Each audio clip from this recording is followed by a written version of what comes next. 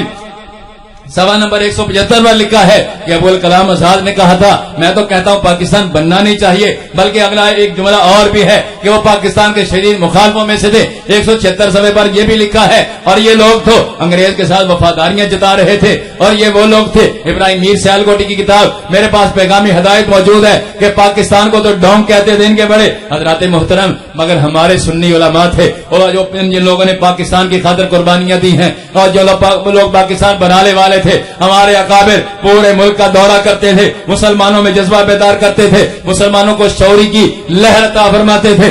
سنی علماء پڑھتے تھے, سنی علماء لوگوں کے سامنے جاتے تھے, سنی علماء گنگاتے تھے. کیا پڑھتے تھے؟ پاک اللہ, پاک اللہ, پاک احمد, پاک جسم و جان ہو, کیوں نہ رہنے کے لیے پھر ملک پاکستان ہو. اس وقت احباب گرامی قدر پاکستان کی تحریک میں اہل سنت کے علماء پیش رہے. ایک آدھ آدمی اگر ان میں سے کو آیا, وہ بھی آخر میں آیا کہ پاکستان بن جائے گا, کالک ہمارے منہ پہ لگ جائے گی, ورنہ پاکستان کے سارے لوگ مخالف رہے, انگریزوں کے پٹھو رہے, انگریز ہندوؤں کے پٹھو رہے, انگریز ہندوؤں اور انگریزوں کے ساتھ مل جل کر ان کی تعریفیں حتیٰ کہ اپنے ممبروں پر بٹھا کر اور نہری جیسے خبیثوں کو تقریریں کرواتے رہے. حضرات محترم, مگر سنی علماء تھے جنہوں نے پاکستان کے لیے کوششیں کی. حضرت پیر جماعت علی شاہ محتسب علی پوری کتنا سونا اکٹھا کر کے مسلم لیگ کے لیے, تحریک پاکستان کے کاموں کے لیے دیا, اعلان کر دیا.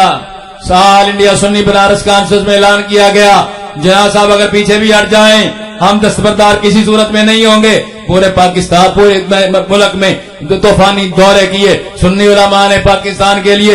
حضرات گرامی قدر قربانیاں دی, مگر جب پاکستان بن گیا تو پھر کیا ہوا؟ پاکستان کی تاریخ کو فوراً مسخ کرنے کی کوششیں کر دی گئی. پاکستان بنتے ہی جو پہلے نعرہ تھا, جن جو سیاسی لیڈر بھی اس وقت نعرہ لگاتے تھے کہ اسلام کے نام پر سارا ہے, پاکستان بنتے ہی آنکھیں بند کر لی. پاکستان بنتے ہی سارے کا سارا نظام بدل دیا, سارے کا سارا نظام خباثت کے حوالے کر دیا. آپ غور کیجئے پاکستان ہمارے ساتھ ظلم کیا ہوا ہے. یہ تو پاکستان اسلام کے نام پر بنا تھا, 70 سال ہونے کے باوجود بھی یہاں اسلام نافذ نہیں ہو سکا. کیوں نہیں ہو سکا؟ ذرا سنیے, غور کیجئے. پاکستان بنتے ہوئے ظلم کیا ہوا؟ پاکستان کا پہلا وزیر خارجہ کون بنا؟ کس کو بنایا؟ سر ظفر اللہ کو, وہ خبیث قادیانی تھا. پاکستان کا پہلا وزیر قانون کس کو بنایا؟ سنیے, جو پاکستان اسلام کے نام پر بنا, جو اسلامی مملکت کے طور پر مستشہود بنایا, اس کا وزیر قانون کس کو بنایا؟ جوگندر ناتھ منڈل ایک ہندو کو بنایا. ارے پاکستان کی فوج کا کمانڈر ان چیف کس کو بنایا؟ ڈگلس جو ہے ایک انگریز تھا, اس کو بنا دیا. پھر آگے جیسے جیسے حکمران آتے رہے ویسے پاکستان میں اسلام کا نام تو لیتے رہے, مگر اسلام نافذ نہیں ہو سکا. حضرات محترم, آج بلکہ آج تو یہ ہوا کہ جو اصل پاکستان کے قائدین تھے, تحریک پاکستان کے رہنما تھے, ان کو تو تاکہ نسیان میں پھینک دیا گیا, ان کو تو جناب منصر شعور سے غائب کر دیا گیا. اور جو پاکستان کے دشمن تھے, جو کہتے تھے پاکستان کی پے بھی نہیں بننے دیں گے, وہ پاکستان کے جناب مطلب چودھری بن گئے, وہ پاکستان کے جناب قائدین بن گئے. آج ہمیں سوچنا چاہیے, آج ہم نے اپنے بچوں کو کیا پڑھایا ہے, آج ہم نے اپنے بچوں کو کیا تعلیم دی ہے, آج ہم نے اپنی تاریخ کو کیا دیکھا ہے. حضرات محترم دنیا تو بیت جائے گی، مگر آج بھی ہم نے اگر غور نہیں کیا، آج جو پاکستان اس موڑ پر پہنچا ہے، دہشت گردی کے اس موڑ پر پہنچا ہے، ظلم و ستم کے اس موڑ پر پہنچا ہے، آج غور تو کیجئے اسلام کے خلاف کون سا حربہ ہے جو اس ملک میں نہیں برتا جا رہا؟ وجہ کیا ہے کہ ہم سوئے ہوئے ہیں، ہم نے اسلام کا نام لیا، یہ اسلام کے نام پر ملک بنایا، مگر اسلام کے نام پر ملک بنا کر غور کیجئے 78 سالوں میں اسلام کے نام پر کتنا ظلم و ستم ہوا ہے۔ اسلام کا نام تو لیا مگر رہ اسلام آباد جاتا ہے، اسلام چلا جاتا ہے، اسلام کا تو قریب نہیں آتے۔ یہاں تک غور کیجئے پاکستان کیوں بنایا تھا کہ اپنا ملک ہوگا، اپنے ملک میں ہم اسلام کے مطابق اپنی زندگی بسر کریں گے، اپنی اذان ہوگی، اپنی جماعتیں ہوں گی، اپنی نمازیں پڑھیں گے، اپنی عبادات کے مطابق طریقے اپنی زندگی گزاریں گے، اپنی معاشرت کے مطابق معاشرت ہوگی، معاشرہ ہوگا۔ مگر آج اسی ملک میں جو اسلام کے نام پر بنا، مسجدوں میں ایک سپیکر سے زیادہ سپیکر لگانے کی اجازت نہیں ہے، اس ملک میں حق بولنے کی اجازت نہیں ہے، بے حیائی ہے تو عروج پر ہے، ظلم و ستم ہے تو عروج پر ہے۔ حضرات آج بھی اگر ہم چاہتے ہیں کہ ہمارا کھویا ہوا مقام واپس ملے تو ایک ہی حل ہے کہ ہم غلامی مصطفیٰ میں جمع ہو جائیں، رسول اللہ کی غلامی کے جھنڈے جمع ہو جائیں۔ اپنے آپ پر سب سے پہلی بات یہ ہے، اپنے آپ پر رسول اللہ کا نظام نافذ کریں، شریعت کو اپنے آپ پر نافذ کریں، اپنے بچوں پر نافذ کریں، اپنے گھر بار والوں پر نافذ کریں، اپنے قریبی دوست احباب کا ذہن بنائیں۔ یہ ملک ان بے حیائیوں کے لیے نہیں بنا تھا، ظلم و ستم کے لیے نہیں بنا تھا، اسلام دشمنیوں کے لیے نہیں بنا تھا، کمیونزم قسم کے بدبخت لوگوں کے لیے نہیں بنا تھا، لبرل قسم کے لوگوں کے لیے نہیں بنا تھا۔ یہ ملک بنا تھا رسول اللہ کے دین کے نفاذ کے لیے۔ اس وقت تو ہمارے بڑے پڑھتے تھے پاکستان کا مطلب کیا، لا الہ الا اللہ۔ ارے اس وقت نوجوان جو بچے تھے وہ بھی کہتے تھے بن کے رہے گا پاکستان۔ مطلب کیا ہے کہ پاکستان کا مطلب کیا، لا الہ الا اللہ محمد رسول اللہ۔